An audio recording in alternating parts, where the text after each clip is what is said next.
Black Star Network is here. Hold no punches. I'm real revolutionary right now. Support this man, Black Media. He makes sure that our stories are told. Thank you for being the voice of Black America, Roland. Stay black. I love y'all. All momentum we have now, we have to keep this going. The video looks phenomenal. See, there's a difference between Black Star Network and Black-owned media and something like CNN. You can't be Black-owned media and be scared. It's time to be smart. Bring your eyeballs home. You dig?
Today is Monday, April 3rd, 2023. Coming up on Roland Martin Unfiltered, streaming live on the Black Star Network. We got that black yak ready. Donald Trump is going to be arraigned tomorrow. They are making precautions, security precautions. Yeah, we can't wait to see him fingerprinted and for that mug shot to drop. All right, y'all, Louisiana State University, they won the Women's National Championship, but why is all the talk today not about the great game yesterday beating Iowa, but this whole issue about taunting and trash talking? Now, when the white girl, Caitlin, did it, it was all good. When a sister does it, now folk got an attitude. We'll break that thing down right here on the show with our guests. Also, of course, folks, tomorrow marks the 55th anniversary of the assassination of Dr. Martin Luther King Jr. But it was his speech at Mason Temple on today that I argue is his greatest ever. We'll talk to the author of a book about that very issue. All right, folks. Also, Chicago, big election tomorrow. Mayor, who will win? Brandon Johnson, Paul Vallis. Paul Vallis has refused to come on this show. We've been trying for 2 weeks. Brandon Johnson makes his third appearance. That tells you all you need to know about who wants to talk to Black-owned media. All right, we'll talk to him on the show as well. A lot of stuff to break down, folks. It's time to bring the funk on Roland Martin Unfiltered on the Black Star Network. Let's go. He's got it.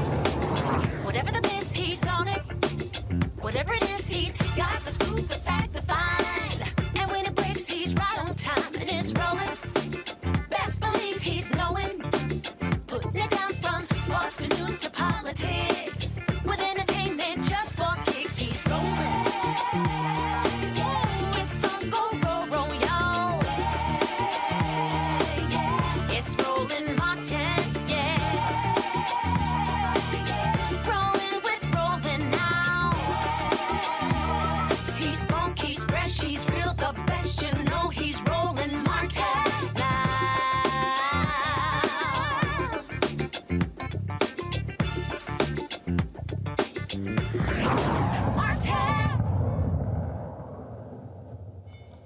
New York City is preparing for Donald Trump to surrender tomorrow to face charges after being indicted by a grand jury.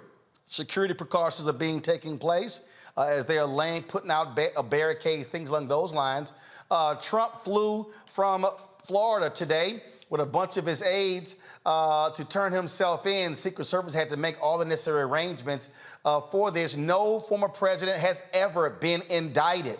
We've never seen a mugshot and fingerprinting of a former president. But when you were the thug in chief, this is exactly what happens. The mayor of New York City, Eric Adams, makes perfectly clear they are prepared to handle whatever comes down with Donald Trump and any of his crazy MAGA nutcases. While there may be some rabble-rousers thinking about coming to our city tomorrow, our message is clear and simple. Control yourselves. New York City is our home, not a playground for your misplaced anger. We are the safest large city in America because we respect the rule of law in New York City. And although we have no specific threats, people like Marjorie Taylor Greene, who is known to spread misinformation and hate speech, she stated she's coming to town. While you're in town, be on your best behavior. As always, we will not allow violence or vandalism of any kind. And if one is caught participating in any act of violence, they will be arrested and held accountable, no matter who you are. I just love that he name-checked crazy-ass Marjorie Taylor Greene. That was so great, folks. Again, Republicans are whining, complaining, oh my God, this is so unfair. This is political. If you do wrong, it's going to catch up with you. My panel joining us right now, Amakongo Dibinga, professorial lecturer, School of International Service, American University. Dr. Julian Malvo, of course, Dean, College of Ethnic Studies, California State University at LA. So glad to have both of y'all here. So I must say, I don't mind everything that's gonna go down tomorrow, Julian. Thug in Chief deserves everything that he gets. He made this possible. It's his actions. They can't be trying to blame everybody else. He needs to be held accountable for being a thug. Absolutely. I think it's hilarious that he's shilly-shallying. He's doing what he's been doing his whole life, avoiding the law. People have been talking about how his lawyers are going to have all these motions and they're going to contest. But the bottom line is he's being held to his game. Now, I love Eric Adams for a number of reasons, but as you said, calling Marjorie Taylor Greene out is letting that woman know before she comes to New York City, show your behind and you too will be wearing an orange jumpsuit. And I would like nothing more than to see her with her fake Barbie doll looking self, to see her with some handcuffs on her, I just can't wait. The worst thing, though, Roland, or not worst, but one of the most challenging is that this may be the weakest case against the orange man, although he ain't that orange anymore. But this may be the weakest case. I think the better cases might be Georgia and certainly New York. So I'm hoping, however, that Alvin Bragg would have brought this if he couldn't win it. So I'm hoping that he prevails. But Congo, here's the deal. We don't know if this case is weak or strong. CNN reporting he's going to get hit with 34 charges. We don't know what those charges entail. It's under seal indictment. And so people are making assumptions as to this is only related to Stormy Daniels. We don't know that. Absolutely. And ever since the indictment was brought up, all of these pundits throughout the weekend and into today are talking about this is a travesty, a miscarriage of justice, and nobody knows what's in the documents, which we will see tomorrow. The fact of the matter is, when you're talking about over 30 counts, and remember, when Bragg came in, this was something that he wasn't even really going to touch, but clearly more information has been put out, and we see that this brother is very, very serious. And when it comes to Trump and his acolytes, they're sitting there flying up on the plane, Roland, they're using this as a campaign fundraiser. I mean, if you want to talk about a guy who has no respect and looks at an opportunity to politicize every moment for the first time in his life, some responsibility is going to come his way, and though people may think this is the lightest, we don't know what's coming, what we are seeing is that it doesn't matter. The Trump group they're going to politicize everything. I think the amount that they've raised up to is about $7 million right now. So it's a continual grift. And he's been raising money since he announced 2 weeks ago or a week and a half ago falsely that he was going to be indicted last Tuesday. And so I'm just happy to see that we are going to see the start of some form of accountability for this man. We don't know where the trial is going to go. We don't know what's going to happen. But like Dr. Malvo said, it's just the beginning. And this is going to be a very interesting campaign season for Mr. Trump, but I'm just frustrated at the fact that he is profiting off of this, but this is what he does. The only thing Eric Adams was missing, Mayor Adams, I just needed him to say, Roland, don't start none, won't be none, and just call it a day. But really, at the end of the day, we need to do our job, especially after these counts come out. These 30-plus counts, hold these guys who we have on our shows and these guys on CNN and all these other networks, they got to hold them accountable. No more pontificating. Read the charges and let the Lindsey Grahams of the world run themselves around in circles, embarrassing themselves, trying to defend the indefensible. D, y'all hold tight 1 second. I got to go to break. We come back. We're going to talk about all the drama from yesterday dealing with the aftermath of LSU winning the national championship. All these folks are in their feelings because a sister was trash talking and she was sitting here doing this and pointing to the all she was saying is, we're going to get a ring about the size of my alpha ring. That's what she was saying. So we're going to talk about that thing next, y'all. Again, folks have been, wait till we show you how some of these white folks on social media have been just really, really, really tripping and in their feelings.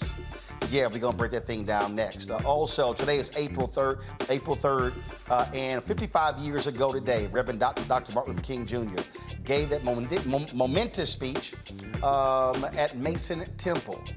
Too many black people, but too many black people have only heard the bottom portion of that speech. They have not heard the full 43-minute and 16-second speech. That was an economic speech. That was a black empowerment speech. And we're going to break that thing down right here on Roland Martin Unfiltered. You don't want to miss that. Don't forget, download our app, Apple phone, Android phone, Apple TV, Android TV, Roku, Amazon Fire TV, Xbox One, Samsung Smart TV. Also, watch us on Amazon News. If you go to Amazon Fire, click Amazon News, and you can check out our 24-hour, 7-day-a-week streaming channel right there. You can also say, Alexa, play news from Black Star Network. You can check out the audio as well. And of course, please join our Bring the Funk fan club. We have to raise about $100,000 every single month, y'all, to do what we do. We're still fighting a good fight when it comes to advertising dollars, but that's what's going on. Send your check and money orders to P.O. Box 57196, Washington, D.C., 20037-0196. Cash App, $RM Unfiltered, PayPal, R Martin Unfiltered, Venmo is RM Unfiltered, Zelle, Roland at RolandSMartin.com, Roland at RolandMartinUnfiltered.com, and be sure to get a copy of my book, White Fear, How the Browning of America is Making White Folks Lose Their Minds. We'll be right back.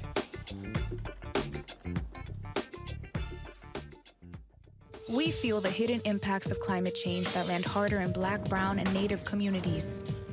Not many people talk about it because they clearly don't know our lives. But with President Biden's landmark infrastructure and climate plans, our issues are finally seen.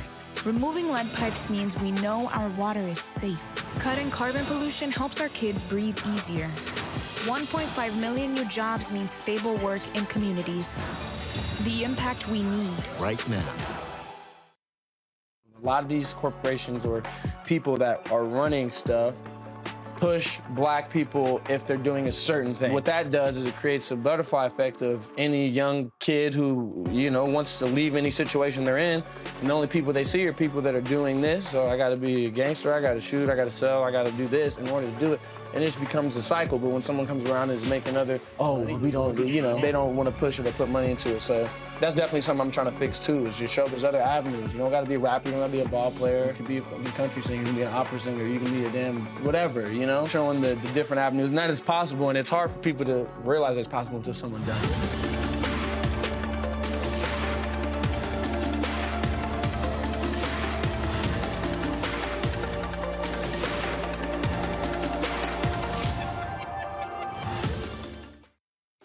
Hey, I'm Antonique Smith. Hey, I'm Arnez J. Hi, this is Cheryl Lee Ralph, and you are watching Roland Martin, Unfiltered. I mean, could it be any other way? Really? It's Roland Martin.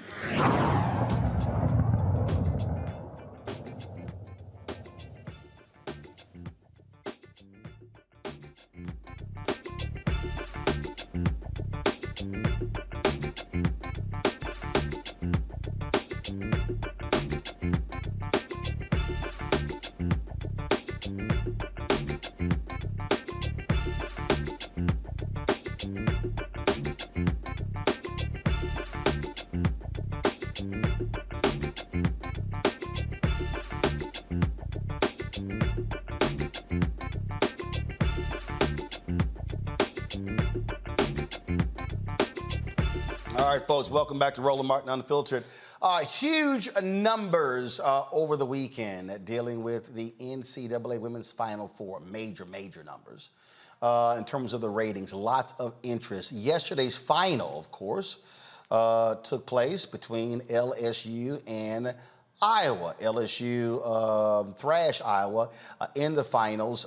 It was lots of conversation as folks were talking about it, but it's what took place after the game. After the game, Angel Reese, during the game, the closing minutes, Angel Reese, who plays for LSU, she did a little taunting, a little trash talking. Guys, if we can go ahead and show that, please, to Caitlin Clark, the star of Iowa, saying we're getting the ring. And she also did this other particular motion. It comes from John Cena, who was the wrestler. I don't know what the hell it's all about. But now here's the whole deal. Here's what's quite interesting. So, boy, when she did that, people lost their minds on social media, especially a lot of white people. Okay, here is Keith Olbermann. All right, so if y'all go ahead and pull it up, he calls her an idiot. Really? Okay. All right, then. Then, of course, he had to issue an apology and explain, saying he wasn't quite familiar with what Caitlin Clark did. Well, that was interesting. Then, of course, okay, I don't know what this is, y'all. What is this? Okay, what the hell is this? I don't know what that is. Okay, so take that off, please. We've had other tweets.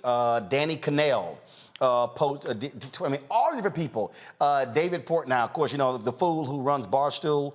He also had a lot to say as well. A lot of people with a whole lot to say with regards to what took place. And so, what's crazy? Here's what's crazy. Just come to me, y'all. Here's what's crazy with all of these tweets you see in these people is that, again, they're all just sitting here in their feelings. And it's sort of like, okay, you can't handle trash talk. You can't handle what people do. It happens all the time. Now, here's what's also crazy about this here. So, ESPN, just 48 hours ago, ESPN actually did a segment on Caitlin Clark trash talking. They talked about, they had her players and other people. They had other people, and it was just like hilarious. They're sitting here, just talking about this. And so you praised her for trash talking, but then people want to have an issue when it happens from the other side. Okay. How much sense does that make? It doesn't make any sense at all. In fact, Caitlin Clark, during one of the games, trash talked a player, tell her to shut up. It's a Louisville player, because they were down 15 points. Yeah. This is Clark doing the same gesture. Roll it back, y'all. See, same way. Now, I love the explanation. She was doing that to her teammates. But that was a Louisville player who was walking across the court right there. Now, after the game, Reese had some comments. Here we go. So many people are talking about women's basketball. Isn't that a good thing? I'm happy. I mean, all year I was critiqued about who I was. The narrative, I don't fit the narrative. I don't fit in the box that y'all want me to be in. I'm too hood, I'm too ghetto. Y'all told me that all year. But when other people do it, y'all don't say nothing. So this was for the girls that look like me, that's gonna speak up on what they believe in. It's unapologetically you. And that's what I did it for tonight. This was for it was just bigger than me tonight. It was bigger than me. Twitter is gonna go in a rage every time. And I mean, I'm happy. I feel like I've helped grow women's basketball this year. I'm super happy and excited. So I'm looking forward to celebrating in the next season. All right, then. Joining us right now to talk about this and how all of a sudden we should be focusing on women's sports. Instead, it's all about issue of race. Kelsey Nicole Nelson, of course, sports journalist. Kelsey, glad to have you here. So you're seeing all this play out, and all of these different people who are just blasting Reese, saying how she's an effing idiot and classless. People talk trash in sports all the time. You are exactly right, Roland. First of all, thank you so much for having me. But you know what people are just seeing is what it is to be a Black woman in America and the double standards that always exist for us today. And I'll tell you, like you said, trash talk has been part of sports for as long as all of us can remember. Maybe some people are just now getting hip now, but by the way, the women's game has always done it too. Maybe because you all weren't watching, maybe you all haven't seen it to that level. But I'll tell you what Angel Reese did, even more than trash talking. She made us have a conversation that America needs to have, because so often, Roland, I'm being told we live in a post-racial society. I'm being told that racism doesn't exist. Well, this is point blank period why it does. This is why my senior thesis at the University of Maryland was on this exact subject of female athletes and how they're looked at through a racial and sexualized lens.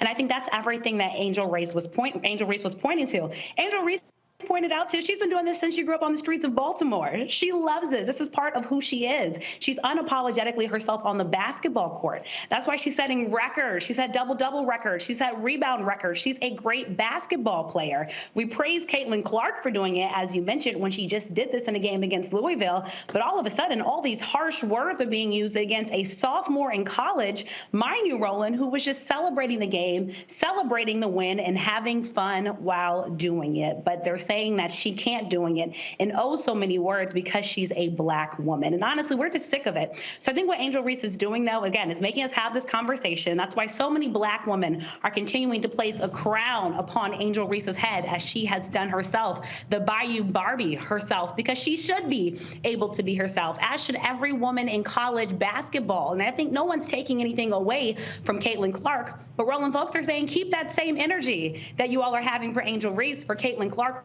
for any other woman athlete or male athlete that does this in a sport, because we're not having this conversation about the men's game at all. It's all about the females and the way that Black women are always being told to be placed in a box, to be good, to not be themselves. And honestly, I think Black women are sick and tired of that. And I think Angel Reese is sharing this, changing this narrative. It's why we're so excited about this Gen Z generation. They're not going to be put in the same threshold that those before them have been placed into. So Angel Reese is going to continually be herself, continually place that crown upon her head. And I think so many Black women are supporting her for it and waiting for the rest of the country, Roland, to get with the program. Well, it's a perfect example. This is a tweet from Cheryl on iPhone. Go to my iPad, where she goes, a whole segment celebrating Clark's trash talk. Wow. Because this is what the tweet said. 2 days ago, ESPN produced a segment called Caitlin Clark, Queen of Clapbacks. The focus, her clapping, you're down 15 points, shut up, and of course, you can't see me hand wave. Her trash talk was embraced and celebrated. It was stigmatized and pathologized when it came to Reese. That's kind of real clear, Kelsey. I mean, it's not like they can say, well, you know, Caitlin's was different from Reese's. I'm sorry, trash talk is trash talk. It's all in the same box, Roland. Me and you can both do this. And if me or you do it, exactly, it's trash talk. And I think what's being pointed out to, as you said, ESPN produced this whole segment, and Caitlin Clark's own teammates were talking about how her trash talk, it motivates them. They talked about how she does it in the huddle, how she does it on the court, how that's part of her game, how that helps to make her the player that she is. And everybody was laughing in the segment, having fun, and she's actually being celebrated for that. But in the same breath, we look at the championship game that just happened yesterday, and Angel Reese is being demonized. I mean, we had a grown man called her sugar honey iced tea, Roland. I mean, this is a grown man over a media publication call a young Black woman this. He would never do that to Caitlin Clark. And again, this shows the double standard that exists in sports. And this is what head coach of South Carolina women's basketball team, Dawn Staley, had just talked about, how her players, she said they're not bar fighters. They're not monkeys. These are athletes. These are athletes, and they should be praised as athletes for the hustle that they bring, for the high basketball IQ that they bring. That's something that's not talked about enough when it comes to Black players, especially Black women basketball players. So we're saying the language and narrative needs to change, because you can't praise Caitlin Clark for one thing and in the same breath criticize Angel Reese for it. Angel Reese has loved the game of basketball for so long. This is who she has been. This is why she's such a great player. She's having fun with it. She pointed to the ring finger. She wanted to get that ring. Remember why Angel Reese even went to LSU. She transferred from the University of Maryland, and her goal was to get a championship. She bought into the program that head coach Kim Mulkey had preached to these players. She wanted to be part of that, and they were able to do that. And if you've watched Angel Reese in the games leading up to this championship, she had even posted a Sharpie of a ring on her finger. This is part of her personality. This is why she's gained so much traction on social media. This is why she has the NIL deals that she has. She is a personality in sports. I think women's basketball is better for it. But again, folks, we have to stop this villainization that we're doing. And again, I preface everything I'm saying as someone who's been a Black athlete in sports, as a Black woman that works in sports media, and honestly, just as a Black woman in this country and as a Black person in this country. What Angel Reese is facing is no different than athletes before her have faced. It's a different level, but Serena Williams, Naomi Osaka, and so many other Black athletes, Simone Biles,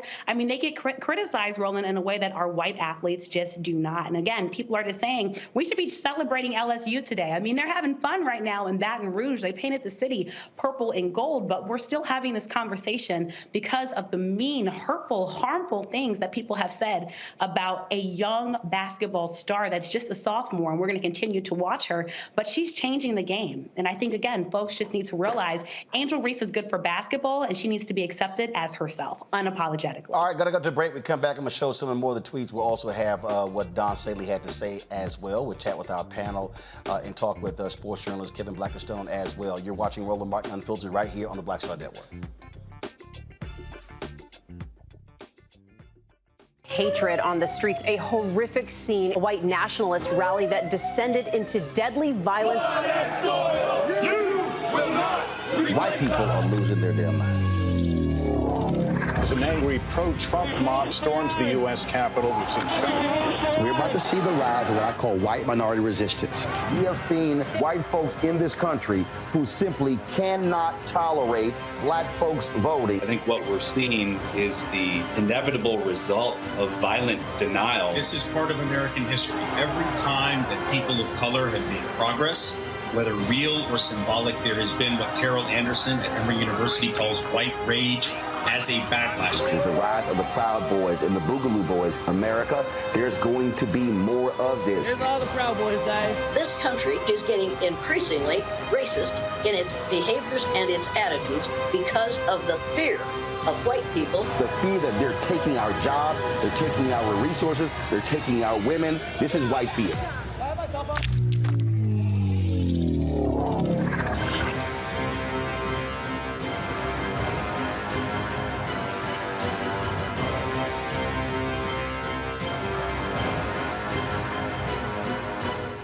Coming up on the next Black Table, a conversation with Professor Howard W. French on his new book, Born in Blackness, covering 600 years of global African history and helping us understand how the world we know today is a gift from Black people. There could have been no West without Africa and Africa. That's on the next Black Table with me, Greg Carr, only on the Black Star Network.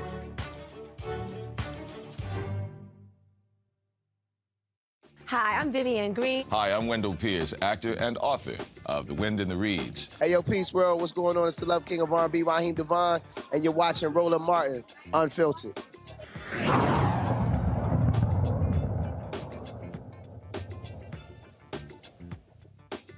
All right, go to my iPad. Here is a tweet that was sent out by David Axelrod, who was a senior advisor to President Obama.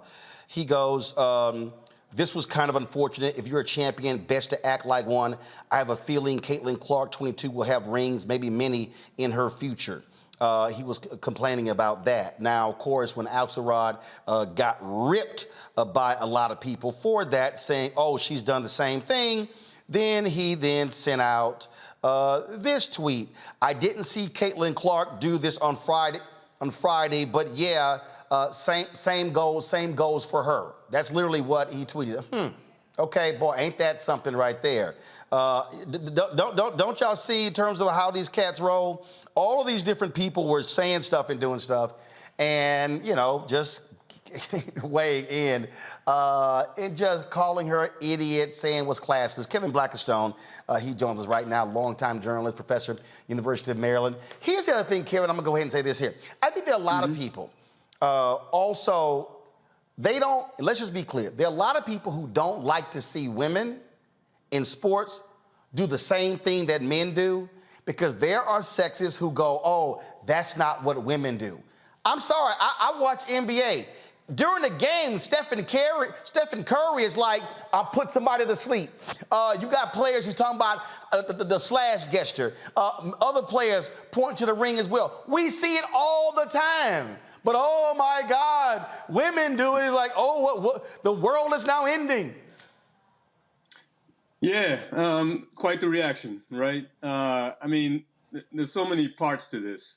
There's the misogynoir that you're hitting at there. There's the comparison to what men do. There's just the social media reaction.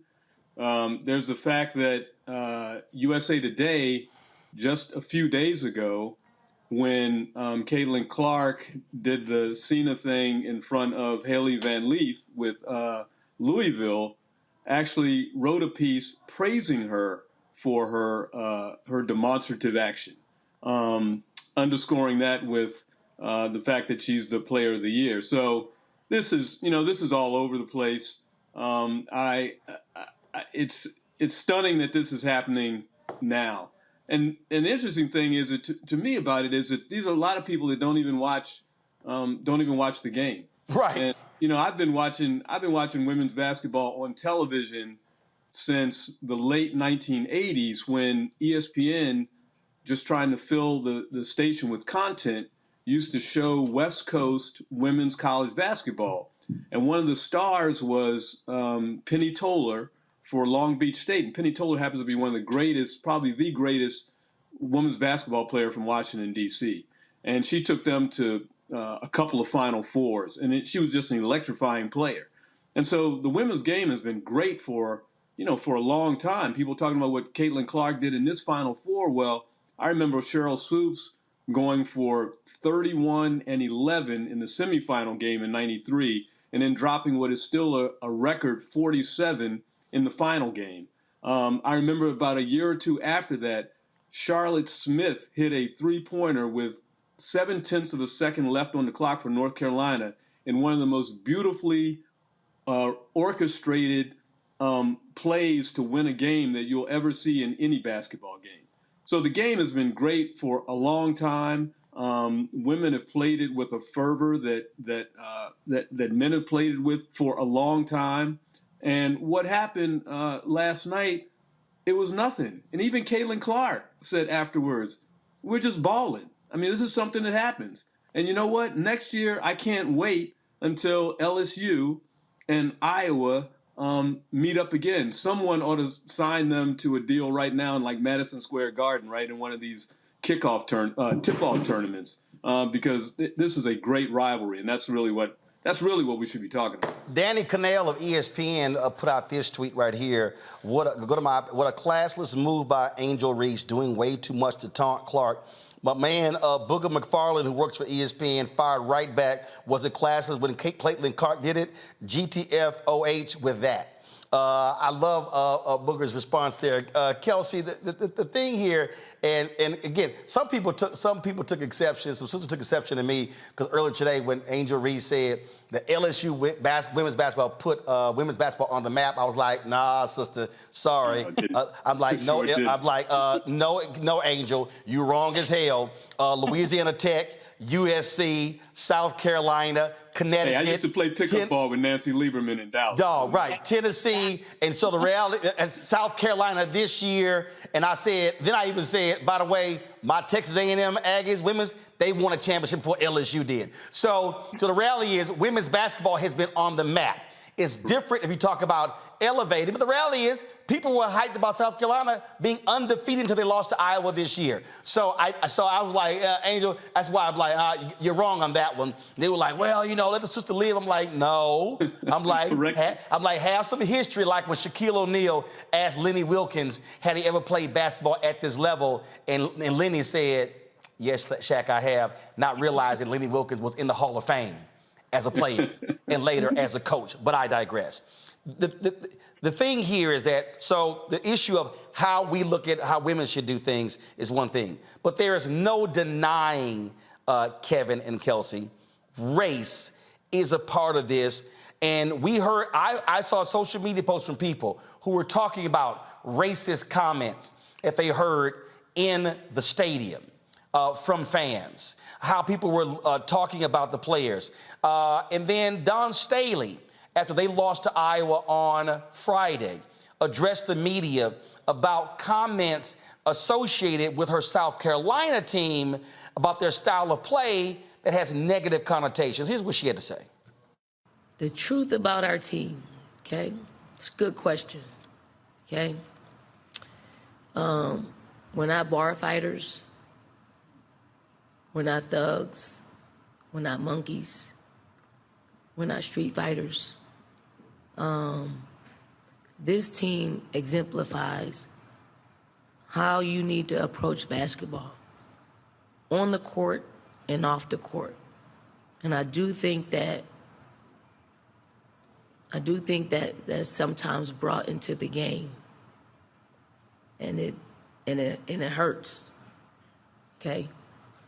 And I do think that some of, I'm going to say it because I said I was going to say it, whether we lost or whether we won. Some of the people in the media, when you're gathering in public, you're saying things about our team and you're being heard and it's being brought back to me. Okay? And these are the people that write nationally for our sport. So you can not like our team, okay? You can not like me, but when you say things that you probably should be saying in your home, on the phone, or texting, out in public, and you're being heard, and you are a national writer for our sport, it just confirms what we already know. So watch what you say when you're in public and you're talking about my team in particular. Just watch what you say about our team, because it's wrong. You got young lives who are really, if you really knew them, like you really want to know other players that represent this game, you would think differently. So don't judge us by the color of our skin, okay? Judge us by how we approach the game. And you may not like how we play the game, may not like it. That's the way we play. That's the way I coach. Not changing. We found success in it. And maybe some days, like today, we end up on the losing side of the stick. But guess what? We live to see another day. We live to see the comeback next year and try to do this again. Because I'm not changing. But I hear you. Because I do have friends in the media, whether you believe it or not. I do have some friends in the media. So for those of you who were at whatever event you were at that was nearby this arena yesterday, you were heard. You were overheard talking about our team. So. Kelsey, she's right, and we know historically. I got an interview coming up real soon with the woman who wrote the book about black ball players in the NBA, and the language that sports writers who are largely white have used, that sports talk show hosts who are largely white use, how they describe black athletes compared to white athletes. Exactly right. And honestly, this is a perfect tie-in to what Angel Reese was talking about, the attention that she was trying to show, how black women are judged, how they're perceived as athletes. It's always about the physical aspect for black women athletes, the physicality. It's never about the high basketball IQ. Caitlin Clark has been praised for her high basketball IQ, and rightfully so. Caitlin Clark is a hell of a ball player, but that takes nothing away from the great play that we've seen all year from South Carolina, as you said, who was undefeated the entire season until losing to Iowa. And I think what Dawn Staley was doing was she was putting the media on notice. She was letting them know she's going to go to bat for her team. And I think that's so important, because if you listen to that press conference, these players see Coach Staley as a mother, as an auntie. And that's so important, especially for black women, to have someone that they can rely on. They're judged and perceived through a different lens. Leah Boston touched on that. She didn't even want people seeing her cry in the press conference, Leah Boston, who plays for South Carolina, because she didn't want that to be another meme of her crying and unrightfully getting exposed all over social media. And I think Dawn Staley also saying, if you're saying things, and I have to shout out my colleague, Andre Jones, who asked that question. He's based in Houston, because we got such an illicit, real, authentic response from Coach Staley. And she's highlighting things that so many black athletes for so long have had to go through, the double standard that exists. And not just between male and female, but between black female athletes and white female athletes. And I'm so glad that she highlighted that. I can't tell you, Roland, the sigh of relief that so many black women have finally now had a chance to take by saying, hey, we feel seen. We feel heard. Finally, this is mainstream conversation. We're tired of being told to be grateful, to be humble. And you talked about it, the word that we use. The same wording that you use for Caitlin Clark should be the same wording that you use for the South Carolina players when they make a great play to the basket or when they shoot a great shot from behind the arc. And unfortunately, it's just not that way. And race has always played a factor in sport. I think just yesterday, though, at this game, it's been seen at a higher level. I mean, there's a reason why, we're hearing now the great white hope, something that was used previously when we talk about Larry Bird, now all of a sudden being used for Caitlin Clark. So don't tell me that wording does not matter. You talked about in that arena even, right, when Angel Reese and LSU were playing, how Natasha Cloud, a WNBA player, Roland, had even talked about how racial language was being used in that arena. So out arena, mind you, and she was sitting there, and it was uncomfortable for so many people in that arena hearing what was being talked about. So I say all that to say Dawn Staley's comments were so important. I think her players had to hear it. I think Black athletes needed to hear that, just to know that they had somebody supporting them in this conversation. Kevin, look, you have been in newsrooms for a long time, and let's just be honest. We have seen white reporters use this language, and we have had to check them in real time on the language they use to describe Black athletes. Well, yeah, that's true. I would say about Dawn's comments about the media, I mean, that's kind of a anonymous shot there. I don't know who she's accusing, but we can certainly talk about the history of sports journalism and journalism in general, and how there have been different descriptors for athletes of color when compared to white athletes, and we obviously saw that come to fore with Caitlin Clark and Angel Reese, and this is something that's been going on for a long time. I've written about it more times than I care to remember. You can go back to a jockey by the name of Abe Hawkins, who was arguably the first superstar Black athlete back around the Civil War. And he got charged with cheating during racing. And that was something that was very prevalent in horse racing at the time, but he suffered the consequences of it. He was drummed out of racing for quite some time, and obviously lost a lot of his potential earnings doing the same thing that white jockeys were doing.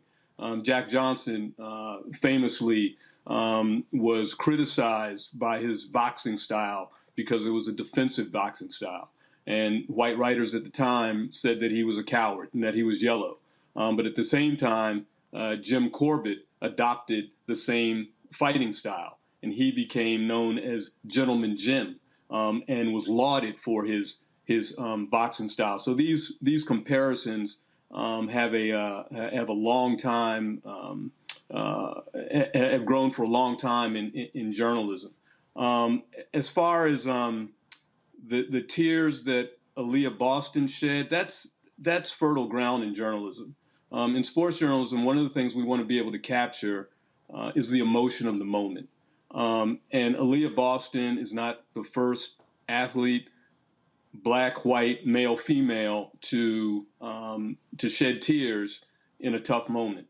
And that's something that we as sports writers, that's one thing that we want to bring to the public.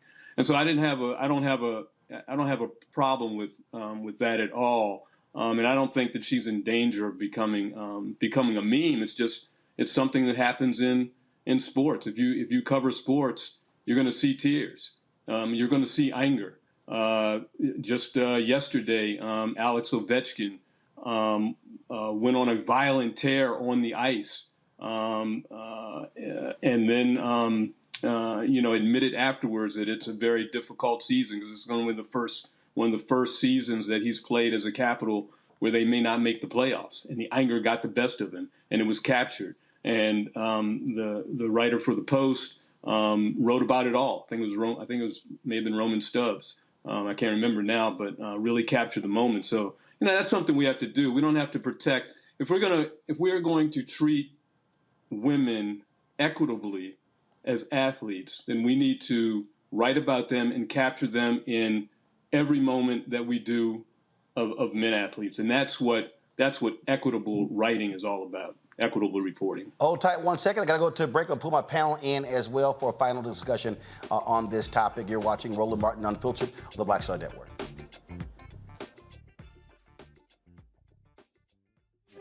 And what happens in Black culture, we're about covering these things that matter to us, speaking to our issues and concerns. This is a genuine people-powered movement. There's a lot of stuff that we're not getting. You get it, and you spread the word. We wish to plead our own cause. Too long have others spoken for us. We cannot tell our own story if we can't pay for it. This is about covering us. Invest in black-owned media. Your dollars matter. We don't have to keep asking them to cover our So stuff. please support us in what we do, folks. We want to hit 2,000 people, $50 this month, raise $100,000. We're behind 100,000, so we want to hit that. Y'all money makes this possible. Checks and money orders go to P.O. Box 57196, Washington, D.C. 20037-0196. The Cash App is $RM Unfiltered. PayPal is R Martin Unfiltered. Venmo is RM Unfiltered. Zelle is Roland at RolandSMartin.com. On the next, A Balanced Life with me, Dr. Jackie, Re-entry Anxiety.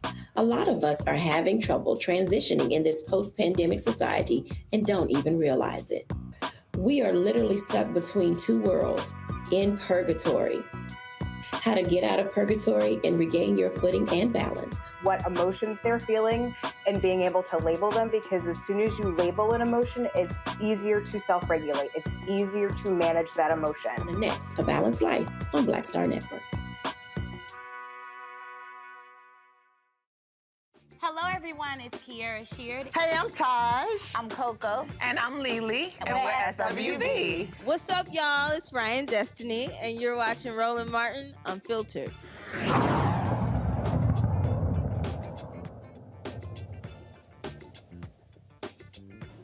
All right, folks, I want to bring in my panel here. Omakongo, Julian, also Nola Haynes joins us right now, along with Kevin Blackstone and Kelsey Nelson. Let me just go straight through all of you. Just Nola, your thoughts on all of this brouhaha with Reese and Clark and all of this. Well, first of all, it feels good to be back on the show. It's been a minute, and what an interesting time to be on the show as a fellow Bayou baddie myself. You know, I was definitely paying close attention to what was happening because LSU. So, you know, and, you know, I've been looking at all the analysis. I've seen the ugly tweets. I've seen the responses. And one of the things that stick out for me is it's always very interesting that everyone else can perform Blackness, but Black people. When someone else performs it, it gets exoticized, you know, like that word that was used, swag. It's very interesting. For instance, you know, when Black women, when we have full lips, when we have nails, when we have big butts, you know, when we're doing the Tony Yayo, and that's from Tony Yayo. That's, you know, John Cena swiped it from him. So let's give Tony Yayo his flowers for You Can't See Me. When someone else does it, it gets more of the shine and it gets exoticized in a way. But if a Black person is not performing Blackness, but is just being Black, then somehow it gets raised to a level of a threat. Because at the end of the day, that's what people are getting at without saying it. You know, it was okay for one person to do it because she wasn't being aggressive. She wasn't being threatening. But this young Black girl does it, then all of a sudden, then she's perceived as a threat, right? And then she's picked apart. Every piece of her is absolutely picked apart and analyzed.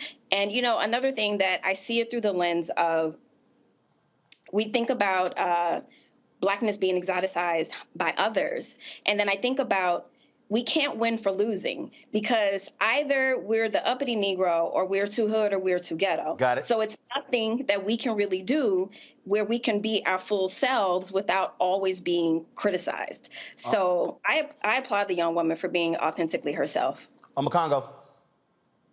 I think one of the things that's been very interesting is for people who are trying to say that there's nothing racial about this, is I was talking to these people online about their coded language. And when I'm speaking and working with organizations on this DEI work, it's the same thing. When people are saying, well, I'm not racist, but you're using terms like thug and hood rat and the like. And then when it comes to the Caitlin Clarks of the world, the Tom Brady's of the world, the Nicole Jokic of the world, it's good for the game, passionate. And people have to understand that this is all part of the conversations we're having today about everything with woke and the language that people are using to actually refer to Black people. So when you look at what Angel Reese is doing. Coach Staley did predict it. We have to put people on blast. And I'm very glad that you played or showed the parts about Keith Olbermann and David Axelrod, because it reminds me of Dr. King when he talked about how sometimes these white liberals can be a bigger problem than the actual racists we are fighting. Because without any research, these experts in their fields, in politics and journalism and the like, were quick to show that. And when they got called out, they had to back it up or backtrack it. And so I feel like all of us, the Coach Staleys of the world, and all of us who know who these people are, who are making these comments, they need to be outed, because this is a great learning experience for all of them if they choose to actually learn from it. Julian. You know, I'm not surprised at David Axelrod. I've always thought something of some kind of way about him. But it was funny that he didn't do a spot of research. I mean, Omakongo was absolutely right. He didn't know that this little white girl had made the same gestures, had put her hand to her finger, had done all this, I can't see you. He didn't care. He just wanted to dump on a young Black woman. And what hits me the hardest, Roland, is that she is a young Black woman. She's a youngin'. She's a sophomore in college. She doesn't deserve this. She deserves to be celebrated. She deserves to wear her crown, to be lifted up. You know, but it's not just in sports. We're talking about sports because of what just happened. But whether we're talking about Vice President Harris, whether we're talking about Maxine Waters, or whether we're talking about this young woman, Angel Reese, Black women are demonized, we're diminished, and we're held to a different standard. And I would have had some respect for this Caitlin woman if she had the decency to stand up for Angel Reese. See, people always talk about Black and white women and we're supposed to be sisters. Not really. The sisterhood is frazzled when white girls get elevated and Black girls get denigrated. But if Caitlin was a decent human being and a sportswoman, she'd say, she didn't do anything wrong. This is how it rolls. This is how I roll. I did this yesterday. So I thumbs down on Caitlin, thumbs up on Angel, and thumbs up on all of those who understand the way that Black women are constantly marginalized, held to a different standard, and all too often it goes unchecked. That's interesting, because here's the deal, as I think about it, Whitlock. I remember when the rioters, when they tried to pit Larry Bird against Isaiah Thomas for different comments, Bird wouldn't take the bait. So I understand Julian's point. I don't think Caitlin Clark has to do that. I think bottom line is the people should be get called out who are rightfully getting called out. Bird talked more trash than anybody in the NBA, but even he understood, again, the games that were being played with folks in media in the public space. Final comments, Kevin, then Kelsey. Yeah, I'll just say I'm going to leave Caitlin Clark out of this because, she sat down at her press conference and she didn't make a big deal out of it. I saw her after earlier this year, Maryland played at Iowa, and Caitlin Clark dropped 42 on Maryland.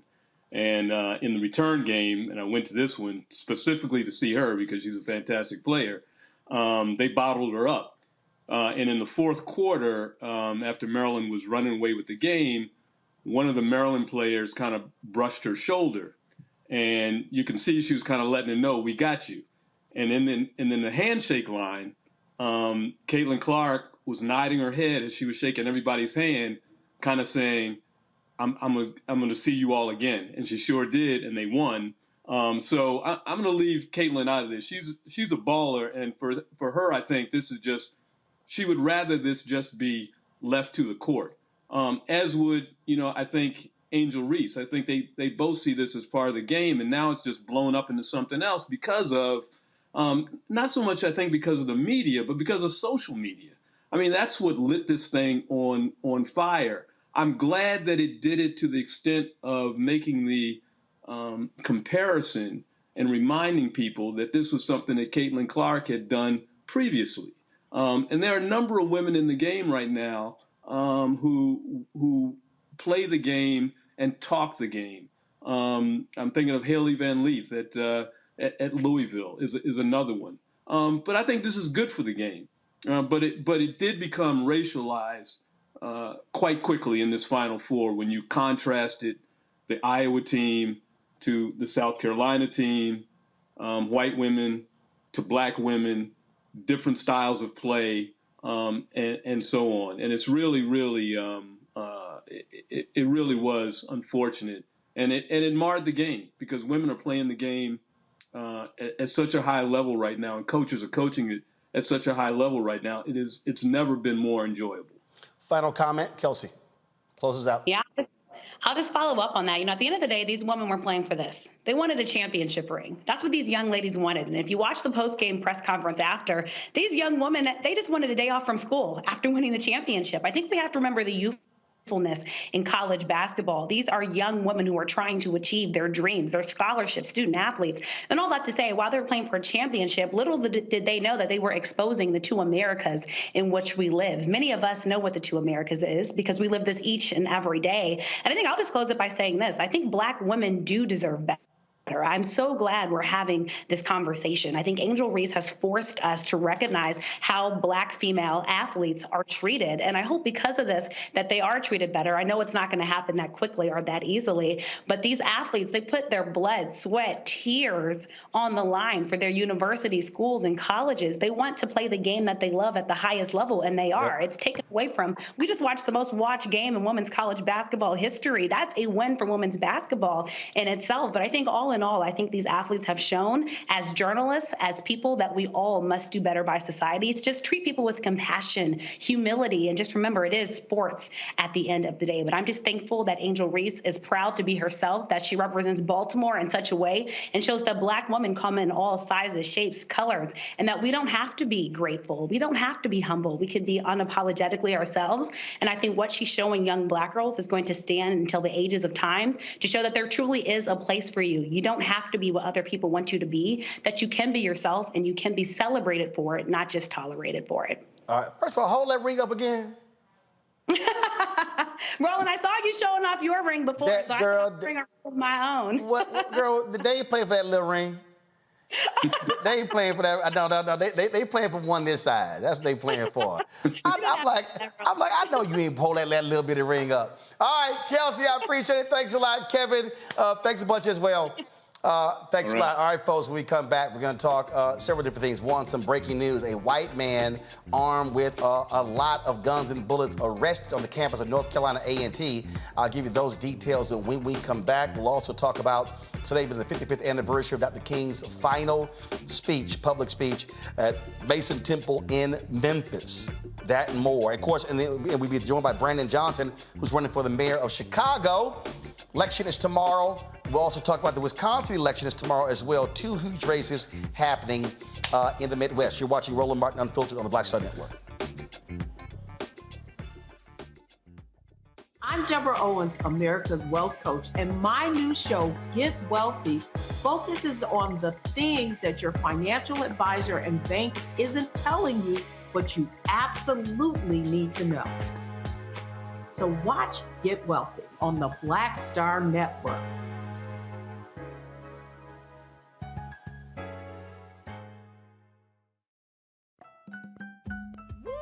We're all impacted by the culture, whether we know it or not. From politics to music and entertainment, it's a huge part of our lives, and we're going to talk about it every day right here on The Culture with me, Faraji Muhammad, only on the Black Star Network.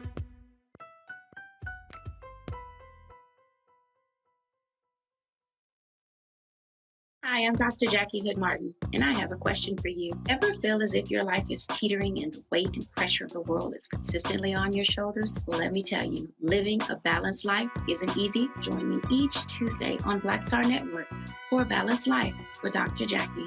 We'll laugh together, cry together, pull ourselves together, and cheer each other on. So join me for new shows each Tuesday on Black Star Network, A Balanced Life with Dr. Jackie.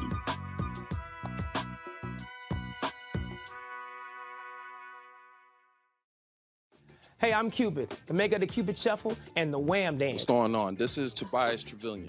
And if you're ready, you are listening to and you are watching Roland Martin Unfiltered.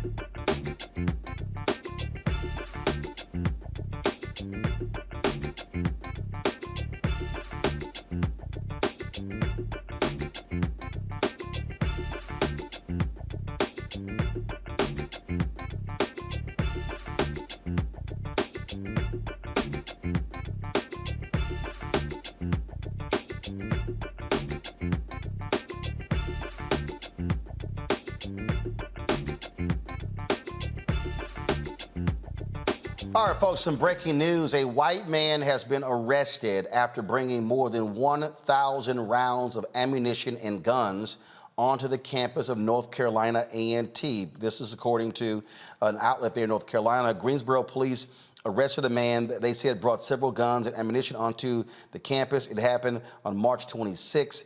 The police said the suspect, 27-year-old Brandon Bentley, was violent, making threats to law enforcement and chasing unarmed security guards on the campus. Show you a photo of him. They have released his mugshot as well. This is, give me 1 second, folks. I'm going to have it for you in a second. Again, we've been looking at this story and following this story. Now, remember, we had a spate of bomb threats that were called into HBCUs last year, and that was taking place as well. And so now we have this happening on North Carolina A&T's campus. This is, again, the targeting of HBCUs. How many times I warned people about what was going to be happening in terms of our campuses, and people were making assumptions in terms of that everything is fine. But I kept telling folks white fear is real, and folks had to be perfectly clear what has been going on. And so again, this here is I'm trying to pull this up. This here's a photo of the man right here. This is the man that police arrested, again, with several guns and 1,000 rounds of ammunition on the campus of North Carolina A&T. We'll give you more details as it becomes available. Folks, today, or tonight, really probably in about an hour or so, is the anniversary of Dr. King, his final public speech. It took place at Mason Temple in Memphis. And in that particular speech, he talked about a number of things. Now here's the problem for most people. And y'all cue up the mountaintop portion. Most people only know about this speech in reference to the final 2 to 2.5 minutes, where Dr. King talked about going to the mountaintop. This is what most people only know about that speech. Play it. Well, I don't know what will happen now. We've got some difficult days ahead. But it really doesn't matter with me now, because I've been to the mountaintop. I don't mind. Like anybody, I would like to live a long life. Longevity has its place. But I'm not concerned about that now. I just want to do God's will. And He's allowed me to go up to the mountain. And I've looked over and I've seen the promised land. I may not get there with you, but I want you to know tonight that we as a people will get to the promised land.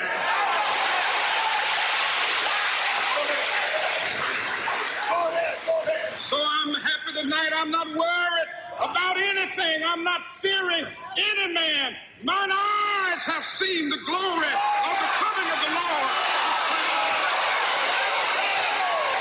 Now, obviously very powerful, but the total speech was 43 minutes and 16 seconds. And in that speech, he talked about a number of things. He laid out a vision for Black America. He talked about operating and moving as the Black collective. In that speech, he talked about building up Black institutions, investing in Black insurance company, putting monies in Black banks. He talked about holding companies accountable that refuse to do business with African Americans. Keith Miller wrote about this speech in his book, Martin Luther King's Biblical Epic, his great final speech. He joins us right now. Keith, glad to have you. So many people, and it drives me crazy, Keith, how many people I talk to, when I played some of these excerpts, they go, who is that? I'm like, the same MLK everybody keeps praising, but nobody wants to talk about because he's only been defined in a very narrow way. And that mountaintop speech is only, that bottom part is only played even by black audiences when that entire speech, as you wrote, is absolutely epic. Thank you for having me, Roland. I'm glad you mentioned that. You're right that that's the problem with people's understanding of the speech. They try to look at the last minute, the last 2 minutes, the part that you played. But to me, it's pretty obvious if you want to understand any speech, you have to look at the whole speech. You have to look at how does this part fit into the rest of the speech. So if Dr. King only wanted to speak for 2 minutes, he wouldn't have spoken for 43 minutes, as you pointed out. So it's very important to look at the whole speech, regardless of what you think of it, at least try to grapple with it. And we talk about that whole speech. I mean, he literally lays out a blueprint for Black America to move forward. And when people talk about being prophetic, him seeing and knowing that he's not going to live long, if you listen to the whole speech, you'll understand that he said, Black America, here are your marching orders. Now take this thing forward. Right. He's speaking specifically to the situation in Memphis where the sanitation workers are on strike.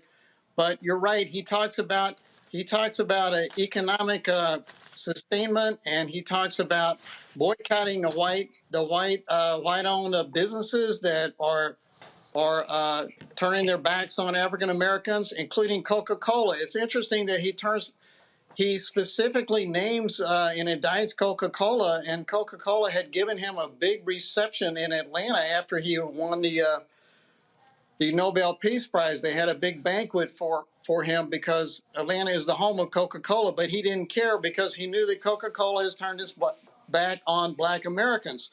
So he's naming the white companies that are not treating people right, and he is, as you're saying, put your money in the Black bank. There's a Black bank in Memphis. Put your money in that bank and take your money out of the white banks. And, you know, again, I've listened to this, I've read this on so many occasions, and what he outlines, I mean, he's going point by point by point. And even at one point, he's challenging Black America on not operating as in silos or as individuals. He's talking about operating as a collective and what happens when we can move as a collective mass. And he says, individually, we are poor, but as a collective, we represent one of the largest economies in the world. Only if we operate as a collective can we make changes. Yes, it's really interesting that he says that because that seems to overlap quite a bit of what Malcolm X said and what the Nation of Islam said, which is you have to establish your own businesses and we have to support ourselves. We have to build ourselves up. We can't just depend on integrating with the white people. So it's really interesting that he's saying that, yes, and you can look at that as a kind of a instructions or, you know, prophecy for the future or a plan for the future, as well as a comment on Memphis. Indeed. Keith, first of all, a fascinating book, and I really hope people would take the time to not just read your book, but also will take the time to listen to the speech and study it, because, again, it is so much more than just that final ending. No matter how brilliant that was, it really is a great summation, not just of his life, but really of the task ahead for African Americans. The book is Martin Luther King's biblical epic, his final great speech. Now, show the cover again, folks. Come on. Thank you. Martin Luther King's biblical epic, his final great speech, Keith D. Miller. Keith, we appreciate it. Thanks a lot. Thank you so much, Roland. All right, folks, going to a break. We come back. We'll talk more about this. We'll play some of that sermon, and we'll also talk with the pastor out of Memphis as well. You're watching Roland Martin Unfiltered on the Black Star Network. We feel the hidden impacts of climate change that land harder in Black, brown, and Native communities. Not many people talk about it because they clearly don't know our lives. But with President Biden's landmark infrastructure and climate plans, our issues are finally seen. Removing lead pipes means we know our water is safe. Cutting carbon pollution helps our kids breathe easier. 1.5 million new jobs means stable work in communities. The impact we need right now. A lot of these corporations or people that are running stuff push black people if they're doing a certain thing. What that does is it creates a butterfly effect of any young kid who, wants to leave any situation they're in, and the only people they see are people that are doing this. So I gotta be a gangster, I gotta shoot, I gotta sell, I gotta do this in order to do it. And it just becomes a cycle. But when someone comes around and is making we don't, they don't want to push it or put money into it. So that's definitely something I'm trying to fix too, is just show there's other avenues. You don't gotta be a rapper, you don't gotta be a ball player, you can be a country singer, you can be an opera singer, you can be a damn whatever, showing the different avenues. And that is possible, and it's hard for people to realize it's possible until someone does it.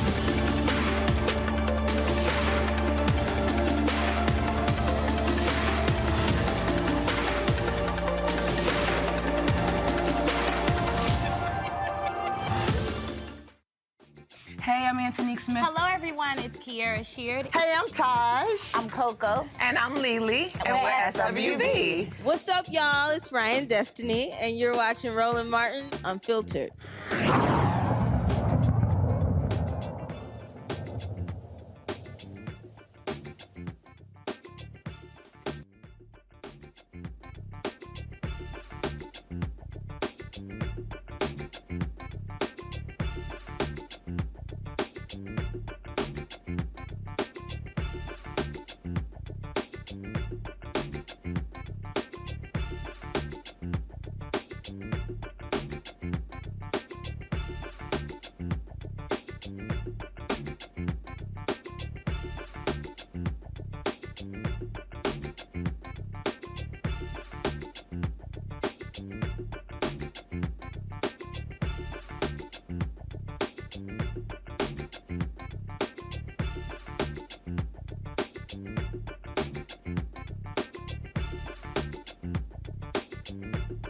All right, folks, here is, again, most folk ain't heard this part of King's speech, but I want you to listen to what he says, where he specifically is talking about direct action against companies that don't spend money with black people. And I want to commend the preachers under the leadership of these noble men, James Lawson, one who has been in this struggle for many years. He's been to jail for struggling. He's been kicked out of Vanderbilt University for this struggling, but he's still going on fighting for the rights of his people.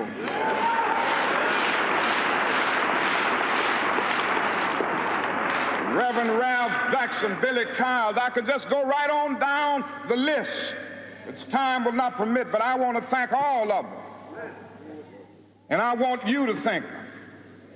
Because so often preachers aren't concerned about anything but themselves. To go out and tell your neighbors not to buy Coca-Cola in Memphis.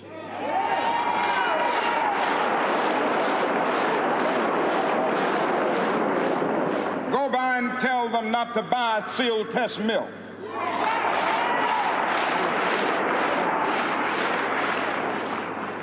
Tell them not to buy, what is the other bread? Wonder Bread.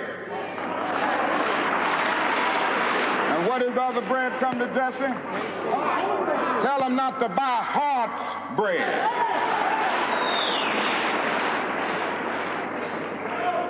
As Jesse Jackson has said, up to now, only the garbage men have been feeling pain. Now we must kind of redistribute the pain.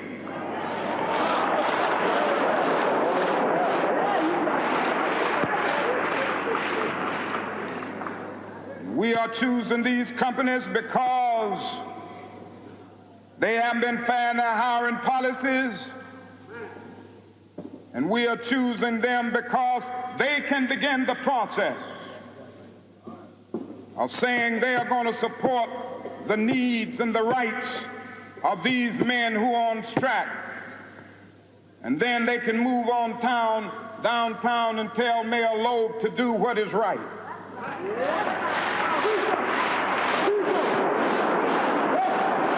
Now, not only that, we've got to strengthen black institutions.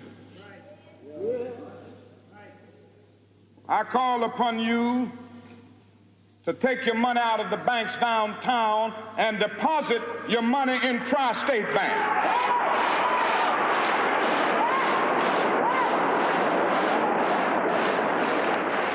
We want a bank-in movement in Memphis. Go by the Savings and Loan Association. I'm not asking you something that we don't do ourselves in SCLC. Judge Hooks and others will tell you that we have an account here in the Savings and Loan Association from the Southern Christian Leadership Conference. We are telling you to follow what we are doing. Put your money there. You have 6 or 7 black insurance companies here in the city of Memphis.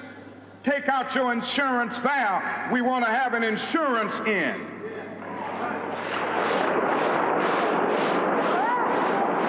Now, these are some practical things that we can do. We begin the process of building a greater economic base.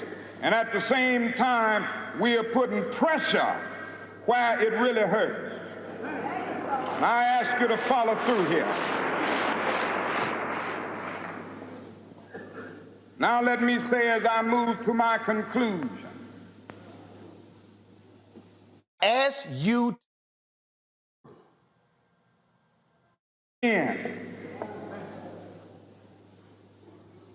New Olivet Baptist Worship Center there in Memphis. He joins us right now. Pastor Wayla, here's why what drives me crazy. Every year when we have the commemoration, folk don't deal with the money. But if you listen to that sermon, he was talking about the money. Show me the money. Show me the money. That's what he was saying. And Roland, look, man, that's one of the reasons I love you, man. You done quit preaching and gone to meddling. You and I have been friends a long time, so we see eye to eye on this point. But if you listen to that audio and watch the video, that's nothing but preachers surrounding him, Roland. Those are preachers, black preachers behind him. When you hear people in the background shouting and saying, "Go ahead, Doc, say it, Doc," that's preachers, man.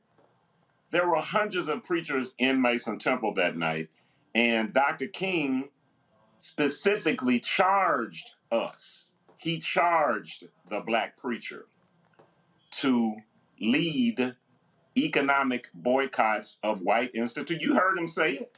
He was talking to preachers, man. At that time, the black pastor, specifically, the black pastor in the black community, especially in Memphis, were the leaders of every black movement, not just civil rights, but education, economics.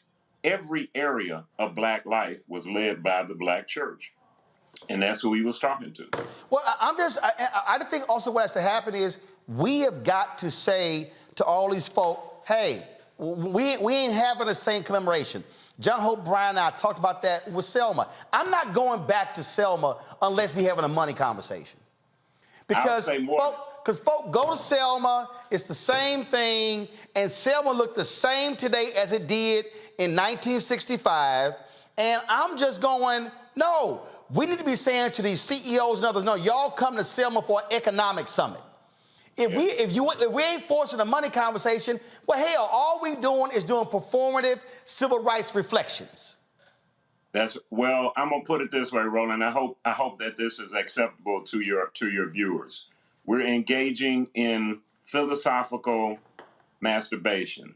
We are engaging in feel-good, ethereal ejaculations every year around this time to make us feel good. And I'll go even further, Roland. With all due respect to all of the so-called liberal white folk who love to try to put people on a guilt trip around this time of year. Well, let's take the holiday, let's take the King holiday and use it as a day on. No, I'm taking the day off. I'm going to use it, with all due respect, I'm using it as a day off, but on that day, and especially on this coming April 4th, I told our church yesterday that instead of sweeping up the streets and raking up leaves and cleaning up somebody else's community, we're going to spend our money at black restaurants this Wednesday, this April 4th. We're going to do what Dr. King. Okay, folks want a real day on? Yeah, let's target specific companies that are not spending money with black people, that are not spending contracts with black people, that are not spending money when it comes to black-owned media. Damn this public service bullshit. That was not what King was talking about. I have read enough of his speeches, enough of his sermons. No, he was saying target individuals with non-violence. He was saying direct action. That's what he was saying. Dr. King was not talking about some service project. Not at all. And he was not just talking to the general black populace, Roland. He was talking to the black preacher, the black pastor specifically, because he knew that the black pastor was the one who had the respect of the black community and who had the money in the black community. He knew that if the preachers led it, it would be successful. But you know who his number one enemies were? And I know you know, it's just rhetorical.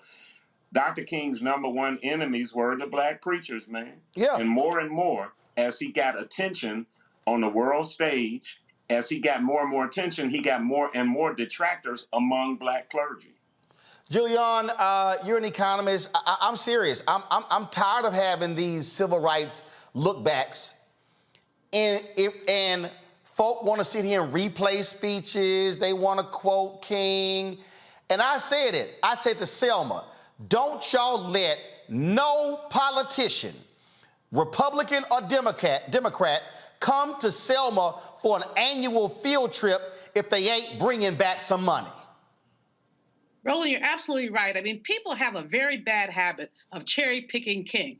They like to go to a speech and find the part they like. Just like if I Have a Dream speech, they like to talk about the content of the character. They don't like to talk about cash a check, but King said cash a check. There is a serious economic underpinning in everything that Dr. King said.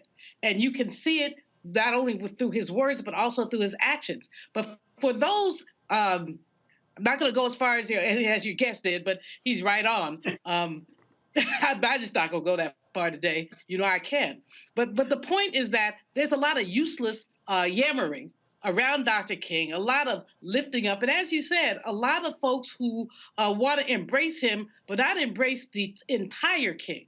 Dr. King wrote a letter to Coretta in maybe 1955. And in that letter, he said, I guess you could say, I'm paraphrasing a little bit, I guess you can say that I'm a socialist. Now, he never said that to us. He said it to Coretta as their correspondence is he also said it to Harry Belafonte, too. Okay.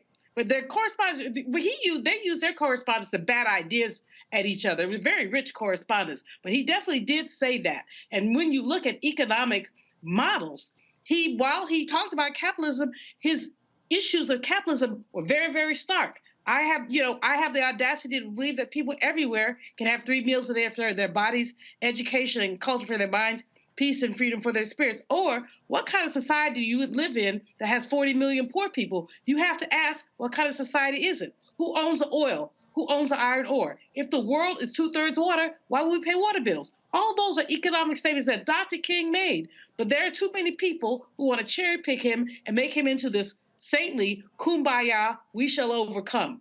That was not the Dr. King that I've read, that I've studied. That's not the Dr. King that we know. Pastor Whalum, so tomorrow, I know they're going to have the usual stuff. Is anybody talking about the money tomorrow? No, Memphis, I'm telling you, man, Memphis still owes Dr. King for the blood that he shed on the balcony outside room 306 at the Lorraine Motel. But every program that is sponsored by the city, that is sponsored by my friends at the Civil Rights Museum, they're all very, very whitewashed. They're very, very sterile. And they're not going to talk in specific terms about economics specifically. But Roland, listen, when black folk pool their resources, as Dr. King was saying, when we pool our resources and support each other, we are implicitly boycotting white businesses. Black folk can't seem to get with that, Roland. Makongo. One of the things that was very interesting that I learned in the last segment with the author was when you were talking about how Coca-Cola had just finished honoring King when he called them out. And that speaks to the bravery that many of us don't have today as it relates to not wanting to rock the boat because we don't want to lose our jobs. You see what's happening with all of this CRT, fake activism, and a lot of teachers and different professors, they're caving in because they don't want to lose their job. He called truth to power. And the fact of the matter is, when you talk about the economic message, one of the things that I really regret, until my parents started to school me on this stuff, I was learning that romanticized image of Dr. King, that I have a dream, the content of the character. And I fear that a lot of kids have been growing up learning that. And even now that's going to be taken away as it relates to these history books being removed from schools. So we need shows like this. We need the Black Star Network to really play. I'm going to be making my students watch the entire speech, now that you bring it up, because everybody needs to know that he was a Black nationalist, that he believed in building a Black nation. He traveled the world and saw Black nations be birthed in Ghana and other places, and he wanted that so desperately for his own people here. He talked about in the beginning of that speech about traveling all around the world, ancient Egypt and all these places, but he's like, bring me here so we can continue to struggle and build this Black nation, and we can't let people whitewash that. The thing here, Nola, is very simple. There should be a proper deconstruction of the speech. And whenever I give speeches around his birthday, I tell them, I don't give a damn whether they invite me back or not. I tell them, stop playing the same crap. I said, don't play the I have a dream portion if you're not gonna play the stuff he said earlier. Cause that part don't mean nothing. That ain't nothing but the hoop. The I have a dream part ain't nothing but the hoop of a sermon. A sermon ain't a sermon without the scripture. So how you gonna skip the scripture but go right to the hoop? And that's what we do. Black people, I ain't talking about white people. I'm talking about all these Black organizations, and I've been invited. I got all kind of damn awards and plaques from MLK speeches and birthday, and we do the same thing. We are not operating with depth when it comes to MLK. We're letting white folks set the agenda for us as to what we should be talking about. I definitely feel your frustration. I spent a great deal of time with Dr. King and his speeches at the Divinity School. And, I'm going to say something that also, debunks these myths a little bit further. And I got to do it real quick because I got to get Brandon Johnson on because he's a hard out, but go ahead. I just want to say this. A lot of people think that Dr. King was murdered because of his civil rights work. He was murdered for his economic message. Yep. And not only that, he was also bringing along poor white people to also join in the economic message. So this is something that's very important. I wish we had more time to talk about it because I have this whole analysis from post George Floyd to Black people and luxury items and all these different things. But people really need to get into the complexity of Dr. King. It's a lot more than I have a dream. Well, we ain't just talking about it. We continue that. Pastor Whalum, also know I've already said to John Hope Bryant, we are going to convene an economic summit April 4th, 2024. In Memphis. It's gotta be in Memphis. We owe him, man. Memphis owes him, wrong. And we're gonna call for the top CEOs in Memphis, in the South, others around the country, and we're gonna have a money conversation about Memphis, and we're gonna do the exact same thing in Selma, because I am not going to any more of these damn events if we ain't discussing money. There you go again. You done quit preaching and gone to meddling, and I love it. Well, that's how we gonna do it. So I'm gonna let you know, you're gonna be on the planning committee, all right? Peace. All right, sir, appreciate it. Gotta go to a quick break. When we come back, Brandon Johnson, running for mayor of Chicago. He joins us next on Roland Martin Unfiltered.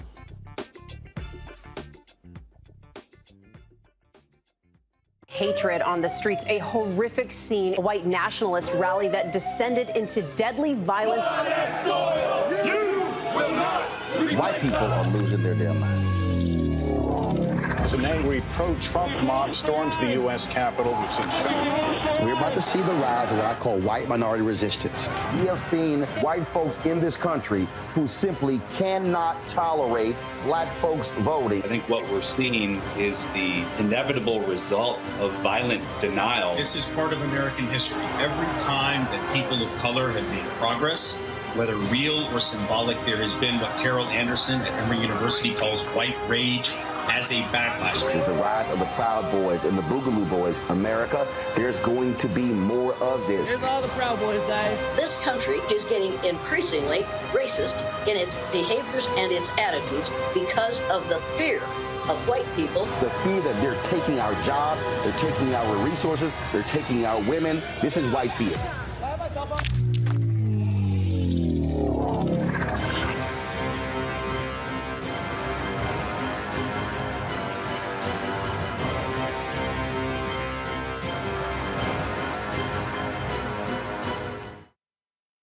Coming up on the next Black Table, a conversation with Professor Howard W. French on his new book, Born in Blackness, covering 600 years of global African history and helping us understand how the world we know today is a gift from Black people. There could have been no West without Africa and Africa. That's on the next Black Table with me, Greg Carr, only on the Black Star Network.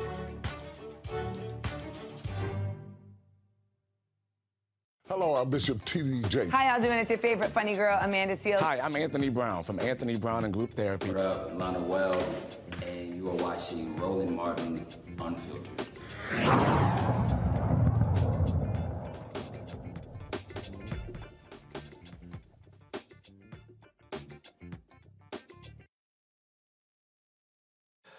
All right, folks, two huge elections in the Midwest tomorrow. First, Supreme Court race in Wisconsin.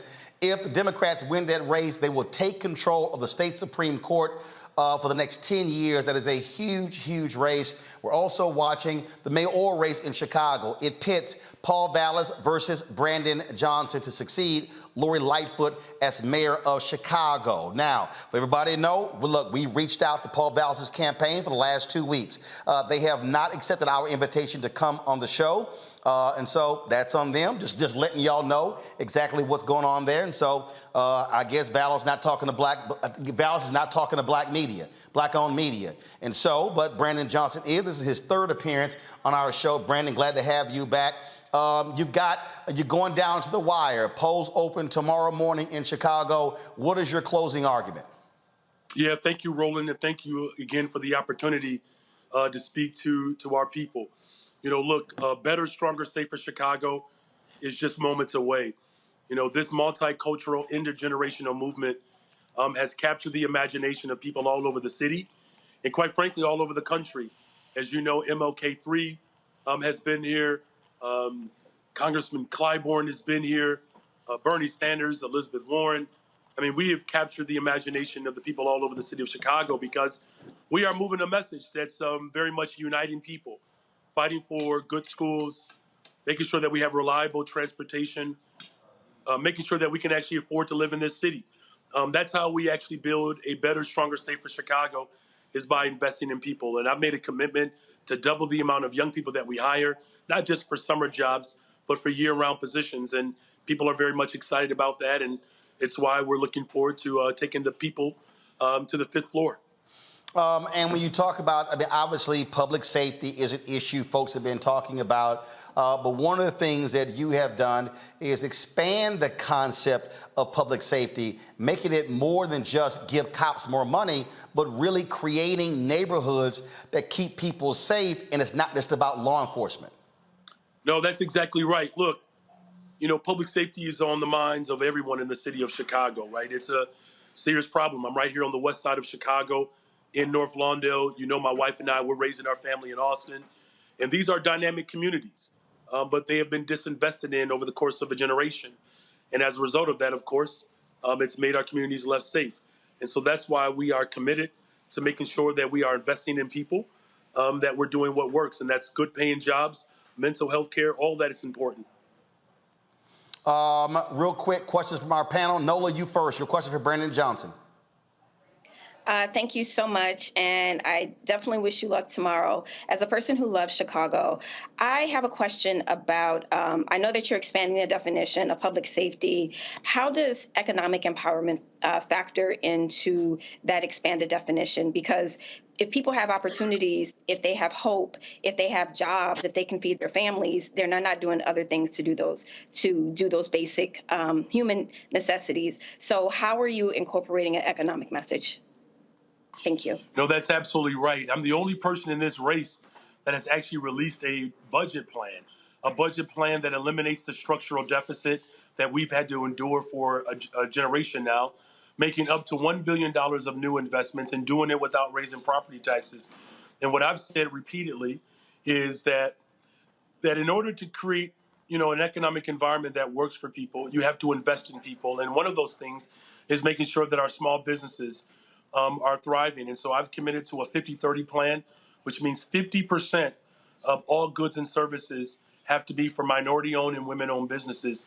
But we have to target 30% for Black-owned businesses. And that includes our legacy vendors. These are these large corporations that receive contracts after contracts. They also have to hit those targets. And then, of course, good paying jobs so that there are actual customers that can patronize the businesses, but also creating good paying jobs. Many of the people who imbibe the entrepreneur spirit are individuals that have had good paying jobs that have allowed them to save a little bit to jumpstart their business, right? And so by creating a real economic vision for the city of Chicago, these are the type of investments that will ultimately secure a better, stronger, safer Chicago. And we've captured the imagination of people all over the city. It's a very exciting time for the city of Chicago, particularly because it's going to happen on April 4th, the day that we commemorate the life and legacy, of course, of Reverend Martin Luther King Jr., who actually was right here in North Lawndale where I'm sitting today, where he was fighting for the very things and demands that we have put forth now. Congo? First of all, Mr. Johnson, I want to wish you luck in this campaign. From one educator to another, could you talk about your plan as it relates to schools? They're under attack, people from everything from safety to curriculum to everybody. People just tend to neglect how important schools are to our community. What are your plans as it relates to making education in schools such the prime, giving it the prime attention that it's been lacking? Well, thank you for that. And, look, you're actually going to have a mayor in me who actually believes in public education. My children attend the Chicago public schools. I'm a product of the public education system here in Illinois. And, look, we have an opportunity to have $1 billion more dollars in our public schools by embracing a funding formula that I helped organize to change.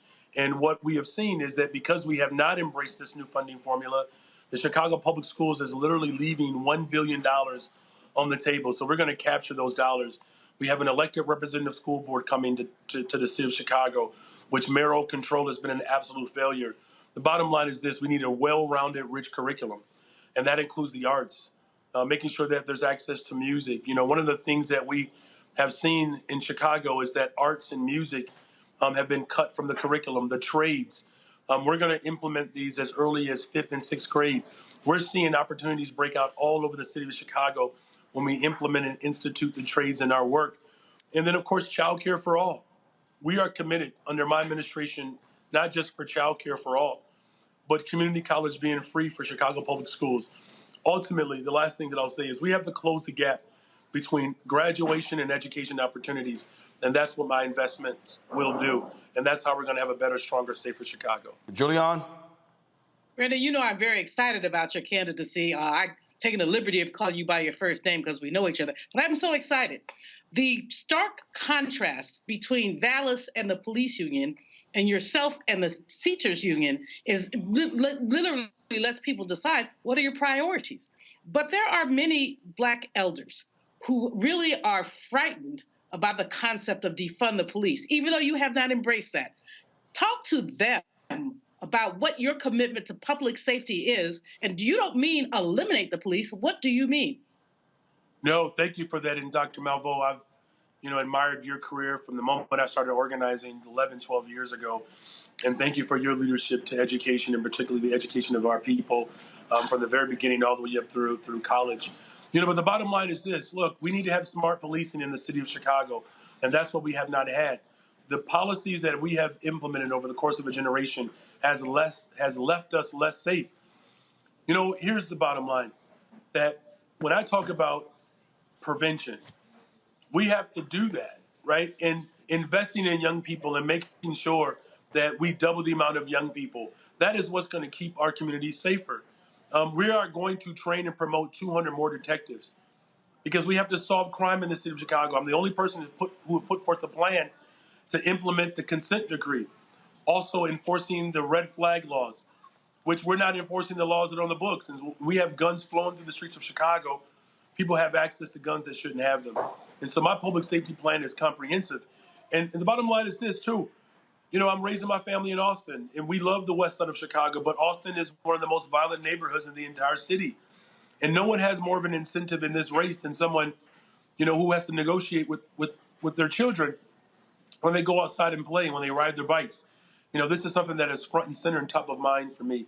And so what I want for my family, which is safety, I want that for every single family in the city of Chicago. And every time my mother-in-law visits the city and she's responsible to help, keep our family dynamics moving along, I don't want to have to worry about her either. And so I understand the fear and trepidation that people have. And we have to make sure that we do what works. And what has not worked has been the policies that my opponent has embraced. What's going to work is what safe American cities do all over this country, and that is investing in people. All right. Again, we did this when we were in Chicago. Got 30 seconds. Make the case for somebody out there who says voting is a waste of my time. Hey, listen, we have an opportunity to transform the way we do politics, not just here in the city of Chicago, but all over the country. When I announced my candidacy, I was polling at 2.3%, and we were talking about mental health services, education, good paying jobs, environmental justice. No one thought that my candidacy would even get to this point. The reason why I need you to get out and vote today is because we have literally captured the hopes and the dreams of the people of Chicago, and our promises get to be as big as the city of Chicago.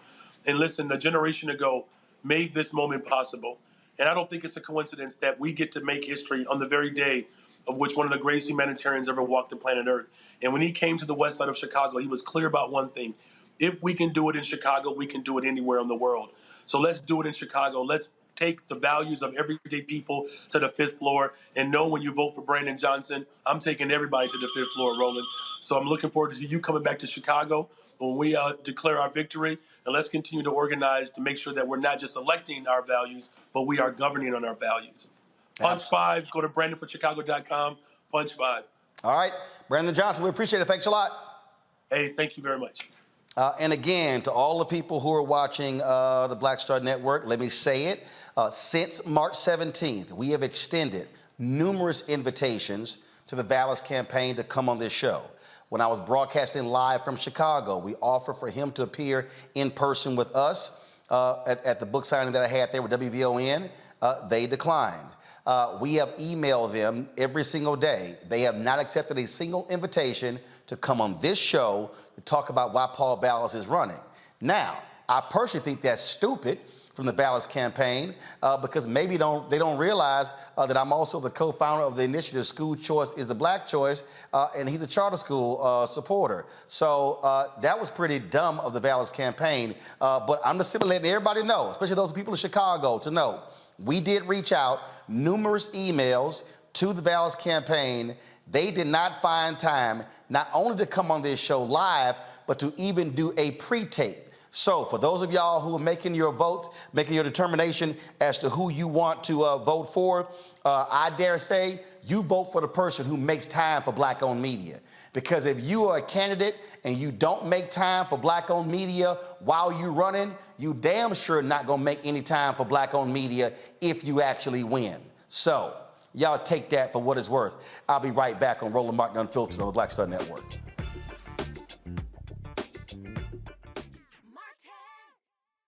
When you talk about blackness and what happens in Black culture, we're about covering these things that matter to us, speaking to our issues and concerns. This is a genuine people-powered movement. There's a lot of stuff that we're not getting. You get it, and you spread the word. We wish to plead our own cause Too long have others spoken for us. We cannot tell our own story if we can't pay for it. This is about covering us. Invest in black-owned media. Your dollars matter.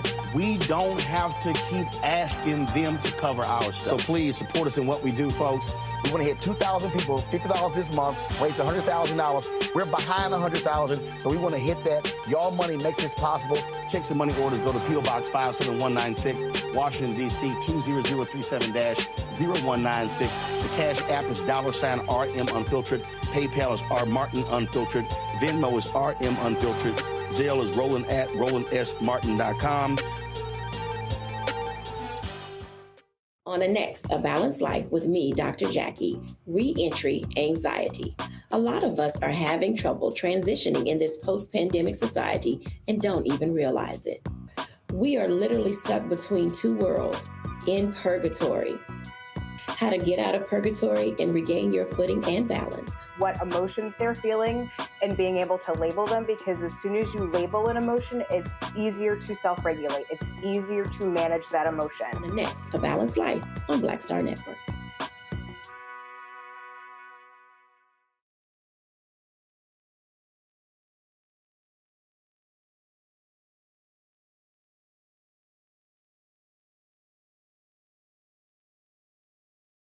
Natural Hair Solutions, folks, it is an amazing organic two-step curl defining system. Now, here's a video, and you can judge for yourself. People line up to see this product in action at hair shows all across the country. And of course, when they take a seat to try it, they don't believe it is still their hair. Now, you can buy the product at curlprep.com. That's curlprep.com, and it works on any hair type. Folks, it's just 2 steps, sweet butter and sweet defining gel, both at curlprep.com. And of course, parents, they also will love the system because they can comb the product through their child's hair with their fingers. Seasoned Saints, of course, also loving their products, and the line has products that are great for twists, braids, locks, weaves, even those wigs and extensions. It's all at curlprep.com. You won't believe it's your hair. Go to curlprep.com, and we appreciate them being a partner with us here at Roland Martin Unfiltered on the Black Star Network.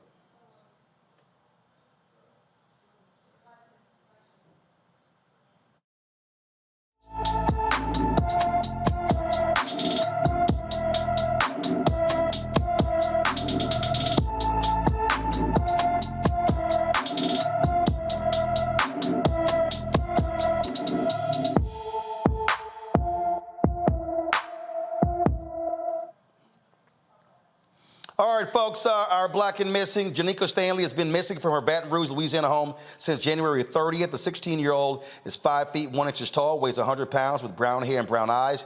Anyone with information about Janika Stanley should call the East Baton Rouge Parish Sheriff's Office at 225-389-5000, 225-389-5000. All right, come back to our panel here. Don't have much time left. Nola, you wanted to make a point with regards to April 4th. Go ahead. Yeah, so thinking about the importance of tomorrow and thinking about Dr. King, it's very interesting because, you know, I thought a great deal about the moment that after George Floyd was murdered, what happened, how everyone rallied around Black folks. Everybody wants to throw money at Black folks. There were tons of DEIA programs started. Since that has been stopped and or no longer funded. And it always seems to be these ebbs and flows in these moments where people seem to really care about Black folks, right? And the thing about it is that they're also inside that moment, you get Black folks who also want to buy everything Black and Black this and Black that, and then that moment disappears. And then you go back to buying your luxury products, you know, because they may have 1 or 2 or more diverse models or whatever the case is. But at the end of the day, for true economic independence and resilience, especially in this kind of Trumpian era where things are definitely changing. Like I've even wondered, you know, with the situation yesterday with the LSU game, would that have been a different outcome if we weren't living in Trump's America right now? Would that have been a different moment? Yeah, no, it would have been the same moment because the reality is white folks have been tripping before Trump and they tripping after Trump. No, it's not that part. It's not that part. I wonder if the reaction would have been as strong. Yes. That's what I'm thinking about. Okay. Yeah, because the white fear has been in place since Obama got elected, and even before that. But yeah, it's just been increasing. Right. But I'm not talking about the white part. What I'm saying is in a Trump world, I feel like we have been more protective of our own Blackness, which is a really good thing. And I'm very curious if it would have been the same sort of response from the entire Black community across the diaspora. Yep. Okay. That's cool that you think that. But these are some of the things that I'm thinking about. And I'm also thinking about how this plays out economically. You know, that there's always this brush of interest and fervor, and then it disappears. How do we continue that? You know, how do we say, you know, 1 week you're not buying Gucci, but then 2 weeks later you're going back to buying Gucci because there's a new Black model. So it's something about having to shift. There needs to be a shift in the mindset, you know, and because we're so celebrity obsessed, unfortunately, a lot of that does come from the celebrity obsessed culture. So it's layered. And I think Dr. King was one of those people who understood the vast layers of Blackness even before integration was what it is today. So I really urge people to really get into the complexity about Dr. King. You know, it was said earlier that he spoke truth to power in so much, even after LBJ signed civil rights acts, multiple civil rights acts, he still said, no, I am not advocating for you in the Vietnam War. So that is definitely speaking truth to power. And I just feel like, you know, Roland, you are really one of those people that are out there doing it all the time. And God bless you for it. But how many Roland Martins are there? How many Roland Martins out there exist, right? So here's the deal. And this, I think, this is the key. First of all, you're right. What is required is therefore to be I've been saying there has to be a reprogramming of Black America. I don't expend any energy on how many more Rolands are there. Because if I do what I do, then I'm planting the seed to create that. And so what has to happen is we've got to be challenging the existing systems, not to keep doing the same thing over and over and over again. And so by us highlighting it and raising the issue and then saying, let's stop having these MLK civil rights events if we're not discussing money, if we're not forcing CEOs to come to the table, then it's gonna continue. And so what's required is for a new generation to say, we're gonna be thinking differently about it. And so that's the challenge. Again, what we have to do is be in a constant state of reminding people MLK was more than 3 speeches. Right. And so that is what is required. And I've seen examples of when we do that. People also do change. And so those things are indeed happening. We're going to talk more about this tomorrow. Obviously, on April 4th, we'll be talking about Trump's arraignment. But let me be real clear. Tomorrow's show ain't going to be all Donald Trump. I'm going to leave that crap to CNN, MSNBC, and Fox News. We got some other Black stuff we gonna be dealing with tomorrow, so I'm just let y'all know ahead of time. Nola, Julian, Omakongo, I appreciate it. Thank you so very much. Folks, don't forget, support us in what we do. Join our Bring the Funk fan club. Your dollars make it possible for us to do this every single day. Checks and money orders, P.O. Box 57196, Washington, D.C. 20037-0196. Cash App, $RM Unfiltered. PayPal is R Martin Unfiltered. Venmo is RM Unfiltered. Zelle, Roland at RolandSMartin.com. Roland at RolandMartinUnfiltered.com. Folks, I'll see you tomorrow. Holla! Folks, Black Star Network is here. I'm real revolutionary right now. Support this man, Black Media. He makes sure that our stories are told. Thank you for being the voice of Black America, Roland. Stay Black. I love y'all. All momentum we have now, we have to keep this going. The video looks phenomenal. See, there's a difference between Black Star Network and Black-owned media and something like CNN. You can't be Black-owned media and be scared. It's time to be smart.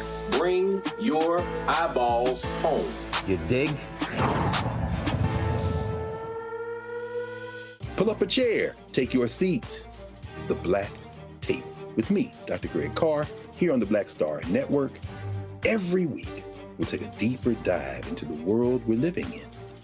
Join the conversation only on the Black Star Network.